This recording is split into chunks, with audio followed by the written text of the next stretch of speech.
Daniel, a graduate of Yeshiva Yavne and Eula High School, had the privilege to serve in the IDF and combat Hamas in the war against them. He served as a sniper in the Tzanchanim paratroopers special unit.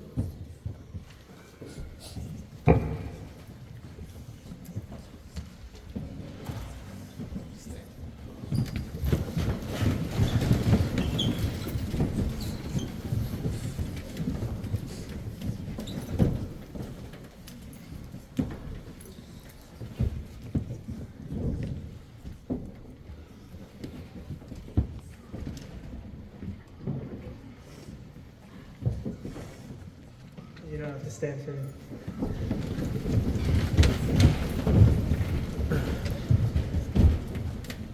First, I want to thank you, Rabbi, for doing this beautiful event. My name is Daniel Dahan. I'm 22 years old. I served as a Special Forces sniper in Tzanchanim. I'm actually a graduate from Yavne. I graduated in 2015, and then graduated from Eula Boys High School in 2019. I grew up in LA, and at the age of 18, I chose to fly out to Israel and draft. After numerous tryouts, I ultimately was placed into my unit and was chosen as a sniper. I served 2 years, 8 months in different areas, mostly in the West Bank. And I did my post-military trip in Thailand. I was there for 3 months and ended up coming back here, trying to reestablish myself as a normal civilian in the United States. And on Friday night, October 7th, in Israel, October 6th here, my brother, who's serving in Israel currently, and his commander were in the sukkah with us at a family friend's house. And I remember the commander exited the sukkah and was pacing back and forth. And I thought he was very, very disrespectful, being on his phone during Chag, during Shabbat. And I called him back in, and the look on his face, I knew something was wrong. So he called me outside the sukkah, and he just started showing me all the videos.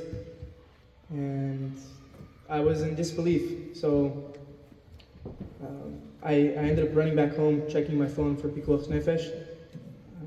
Saw thousands of texts on my group chats, my team's group chat, saying they're going down south, and whoever can make it, come down south. We need as many soldiers as we can.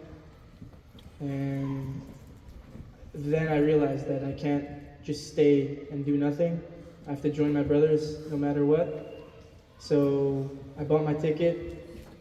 I was getting my luggage prepared to go, and I read a text on the group chat saying, Ariel ne'erag, Ariel was killed, and my commander was killed.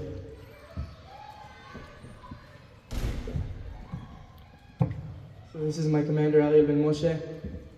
He started off as a lochem in Gidud 202 in Tzanchanim, in the paratroopers brigade. He was, I remember throughout all Yom HaZikaron in the past years, I remember people standing up and talking about, you know, the beloved that they lost, and always talking about he was special, and I thought it was kind of repetitive, and I didn't really understand until you lose someone so close to you and so dear to you, and you truly understand what it means to lose someone so dear. And he was one of a kind. He truly was. So he served in 202, and after that transferred to our unit, and he was my commander for 1 year and 2 months.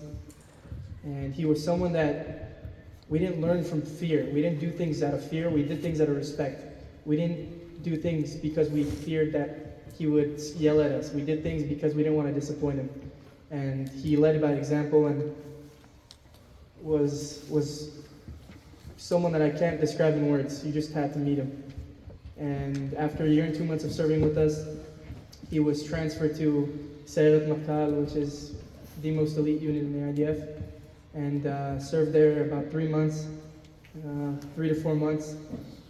And October 7th, he was with his wife up north on a camping trip, and he received a text from his unit saying, terrorists have infiltrated kibbutz Re'im and all the kibbutzim down south. You need to come ASAP. He was the platoon commander, so he was the one that called all the shots and they needed him to be there. So he drove down, told his wife everything will be okay, stay here.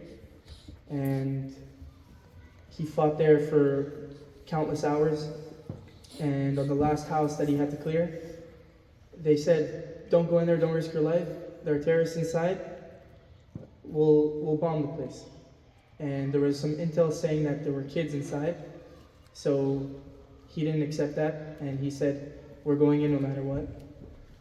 And his soldier was about to go in, leading the operation, and he pulled him back and said, I'm going in first. If anything happens, I'm the one to take the hit. And there were terrorists inside. He ended up being killed there, but the kids were saved inside. And yeah, I just wanted to mention as well, his brother who serves in 101, I believe.